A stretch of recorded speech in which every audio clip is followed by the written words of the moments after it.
Hello people, welcome to the following Apple.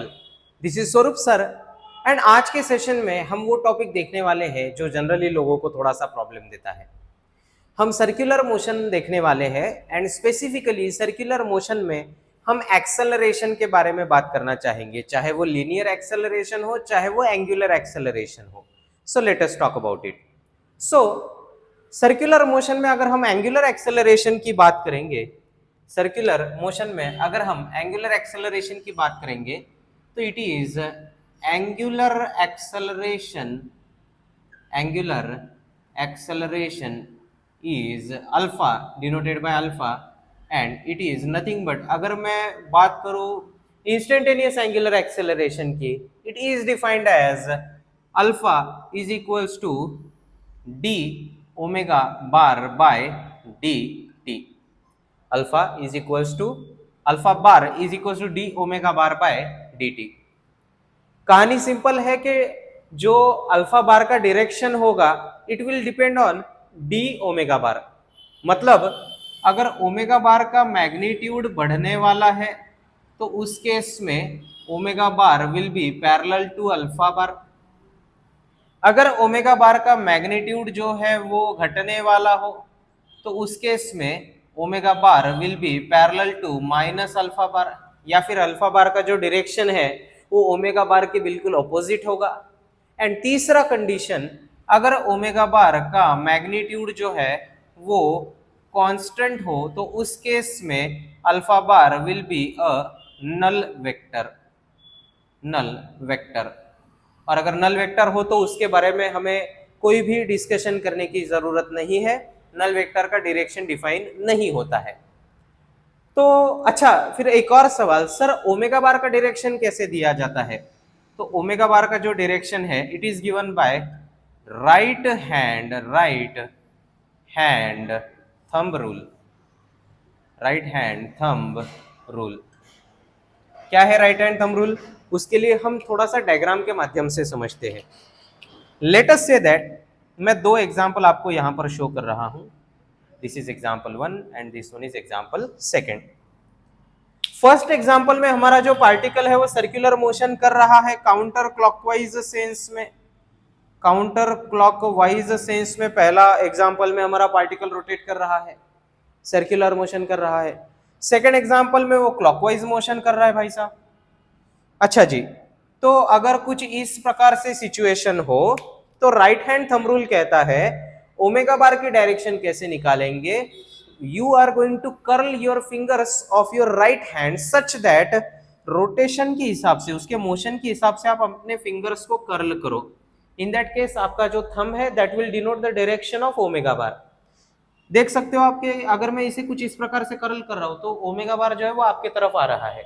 And therefore इस case में omega बार का जो डायरेक्शन है, ओमेगा बार का डायरेक्शन को हम डिनोट करते हैं डॉट से। डॉट का मीनिंग क्या होता है? Perpendicular to plane of the paper towards the observer. मतलब इस केस में बोर्ड के प्लेन को परपेंडिकुलर है, आपके तरफ आ रहा है, ऑब्जर्वर के तरफ आ रहा है।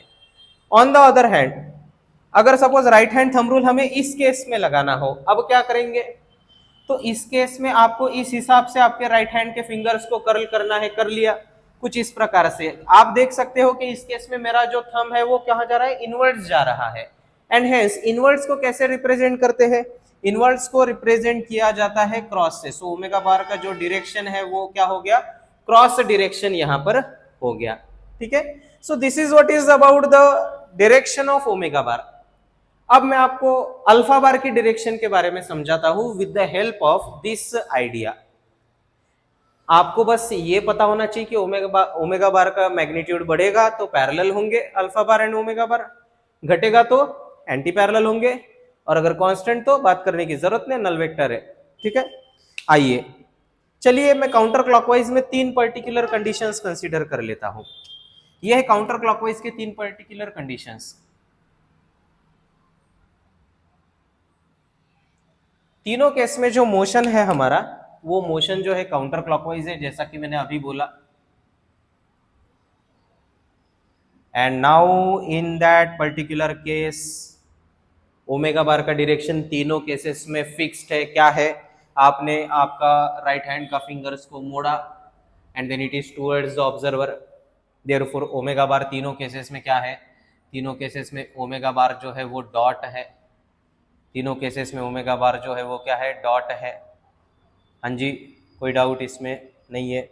नेक्स्ट, पहले केस में मैं बोल रहा हूं केस नंबर 1 में कि भाई साहब ओमेगा बार का जो मैग्नीट्यूड है वो कांस्टेंट है, ओमेगा बार का जो मैग्नीट्यूड है वो क्या है, कांस्टेंट है। दूसरे केस में मैं बोल रहा हूं कि ओमेगा बार का जो मैग्नीट्यूड है वो क्या है, बढ़ रहा है विथ टाइम, समय के साथ में क्या हो रहा है, ओमेगा बार का जो मैग्नीट्यूड है वो बढ़ रहा है। तीसरे केस में ऑब्वियसली कांस्टेंट हो गया, बढ़ने वाला केस हो गया। तीसरा केस क्या होगा भाई साहब कि ओमेगा बार का जो मैग्नीट्यूड है, magnitude of omega bar is decreasing with time, decreasing with time. अच्छा, अब अगर ओमेगा बार का मैग्नीट्यूड कांस्टेंट है तो अल्फा बार क्या होता है, नल वेक्टर होता है, जैसा कि मैंने यहां पर बता दिया। सो देयरफॉर इस केस में अल्फा बार के बारे में क्या बोलोगे, सिर्फ इतना बोलोगे कि सर वो क्या है, it is a null vector, तो डायरेक्शन के बारे में बात करने की कोई जरूरत नहीं है। इस केस में ओमेगा बार बढ़ रहा है तो अल्फा बार एंड ओमेगा बार क्या होगा, पैरेलल होंगे भाई साहब। देयरफॉर ओमेगा बार अगर डॉट है राइट हैंड थंब रूल से तो अल्फा बार का डायरेक्शन भी क्या होगा, that will be dot once again. And अगर ओमेगा बार जो है वो घट रहा है तो उस केस में क्या होगा, उस केस में सेम सिचुएशन अप्लाई कर दीजिए कि भाई साहब अगर घटेगा ओमेगा बार का मैग्नीट्यूड, अगर घटेगा डिक्रीजेस विद टाइम तो एंटी पैरेलल हो जाएंगे। सो ओमेगा बार अगर डॉट होगा मतलब टुवर्ड्स द ऑब्जर्वर होगा तो अल्फा बार का डायरेक्शन क्या होगा, अवे फ्रॉम द ऑब्जर्वर होगा। देयरफॉर अल्फा बार का डायरेक्शन क्या आ जाएगा, क्रॉस आ जाएगा। आ गई बात समझ में? अगर आप एक बार ये पूरा पॉइंट समझ जाते हो तो आपको आराम से ये वाला केस समझ में आ जाएगा। साथ ही साथ एक हल्का सा आपको एक्सरसाइज दे देता हूं। मैंने काउंटर क्लॉकवाइज के तीनों केसेस कंसीडर कर लिए, आप क्लॉकवाइज के तीनों कंसीडर कर लीजिए, आपको भी समझ में आ जाएगा कि क्या होना है। ठीक है, तो पार्ट 1 का जो ये वीडियो था उसमें मैंने आपको एंगुलर एक्सेलरेशन के बारे में डायरेक्शन बता दिया।